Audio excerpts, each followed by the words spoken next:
এই দেখো কি তৈরি করছি বলো তো। আগেও রেখেছি ভিডিওতে। ঘি তৈরি করছি।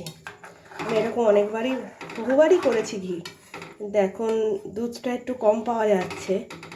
মানে যেখান থেকে দুধটা আনে আমাদের একদম খাঁটি দুধ, রামকৃষ্ণ মিশন আমাদের এখানে আছে ওপারে। ওই রামকৃষ্ণ মিশন থেকে একদিন ছাড়া ছাড়া 2 কেজি করে দুধ আসে। সেই দুধ জাল দিয়ে তার সর তুলে তুলে তুলে রাখি। এই 15 দিন মতন রেখেছিলাম।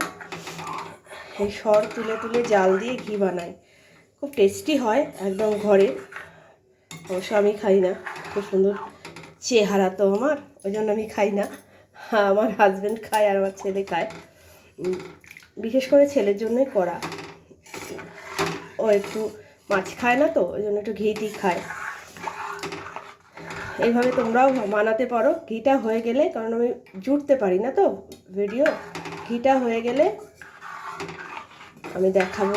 হ্যাঁ, সব স্বামী সন্তানের জন্যই করা, এত গরমে খাটনি করে করা। এখন দইও পাতি, পুরো গরমকালটা দই পাতবো। ওই দুধেরই দই পাতি, প্রত্যেক দিন 1 বাটি করে। অবশ্য আমাকেও খেতে হয়, আমার হাজব্যান্ড মানে জোর করে খাওয়ায় দইটা।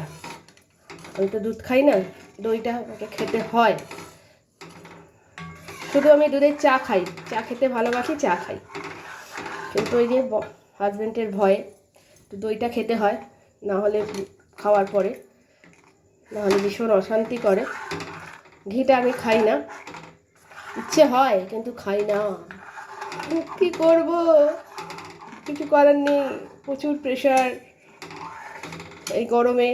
আর এই রান্নাঘরে কি গরম, বাপরে বাপরে বাপ। যাই হোক, অনেক কথা বলে ফেললাম। তোমরা এইভাবে বানাবে, একদম গ্যাসটা লো দিয়ে দিয়ে আমি যেভাবে বানাচ্ছি। ঘিটা হয়ে গেলে আমি দেখাবো কীরকম হলো। দেখুন এখনই অল্প অল্প ভেসে উঠেছে, এটা আরও জাল হবে, কড়া পাক হবে। ওকে, টাটা।